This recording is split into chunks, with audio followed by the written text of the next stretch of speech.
लोकसभा में सबसे विवादित बयान, अखिलेश यादव की खामोशी पर बवाल। संसद में जिहाद बयान का सबसे बड़ा धमाका। 2027 से पहले यूपी की राजनीति में उठी नई आग। दोस्तों, लोकसभा में चल रही शीतकालीन सत्र के दौरान सबसे बड़ी और विस्फोटक राजनीतिक रिपोर्ट से जुड़ी एक सबसे भयंकर खबर है, जो हंगामे के बीच संसद में भूचाल ला दिया है। समाजवादी पार्टी के इस सांसद के बयानों से देश के कई राज्यों में हंगामा खड़ा हो गया। बावजूद इसके अखिलेश यादव खामोश हैं। जी हां, भारत की संसद में जहां विकास, अर्थव्यवस्था, सुरक्षा और भविष्य की योजनाओं पर चर्चा होनी चाहिए, वहीं शीतकालीन सत्र हंगामे में बदल गया और इस हंगामे का केंद्र बने समाजवादी पार्टी के सांसद मुहिबुल्लाह नदवी। इन्होंने लोकसभा में खड़े होकर ऐसा बयान दे दिया जिससे पूरे सदन को हिला कर रख दिया।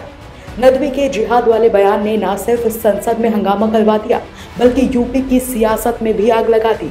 विपक्ष हैरान, सरकार हमलावर और अखिलेश यादव बिल्कुल खामोश। यही खामोशी आज सवालों के घेरों में है। भाजपा सांसद जगदम्बिका पाल गरज उठे, कहा जो सांसद जिहाद की भाषा बोले उसे सांसद रहने का हक नहीं।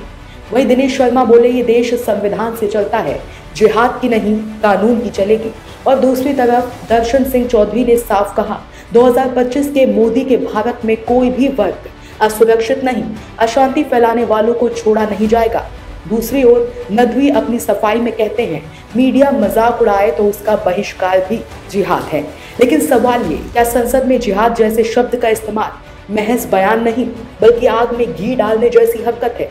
यही बयान अब समाजवादी पार्टी के लिए सबसे बड़ा पॉलिटिकल बैकफायर बन रहा है।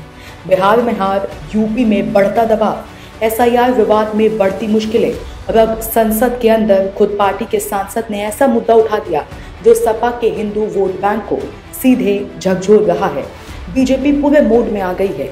सपा को घेरने, मुद्दे को विशाल बनाकर पेश करने और पंचायत से लेकर 2027 तक सपा को नुकसान पहुंचाने की पूरी तैयारी दिख रही है, क्योंकि राजनीति में ऐसे बयान सिर्फ विवाद नहीं लाते, बड़ा नैरेटिव सेट करते हैं। और इस पूरे खेल में अखिलेश यादव की चुप्पी सपा की सबसे बड़ी चुनौती बन गई है। क्या नदवी पर कार्रवाई होगी? क्या अखिलेश बयान पर स्थिति साफ करेंगे या सपा इस मुद्दे से और भी बैकफुट पर जाएगी? दोस्तों, आने वाले दिनों में यही विवाद यूपी की राजनीति का सबसे बड़ा चिंगारी बिंदु बनने वाला है। नजर बनाए रखिए, क्योंकि ये तूफान अभी थमा नहीं बल्कि शुरू हुआ है। ब्यूरो रिपोर्ट, टीके Tripathi, Sam TV digital. Subscribe करें साम टीवी, क्योंकि हम आ गए हैं अब आपके बीच। दिखाएंगे सत्ता के वादों और अपराधियों के एक एक कारनामे की हकीकत। और हाँ, अगर आपके पास भी हो कोई ऐसी खबर तो कमेंट करके हमें बताएं, क्योंकि बिना डर और दबाव के हम दिखाते हैं हर एक खबर डंके की चोट पर।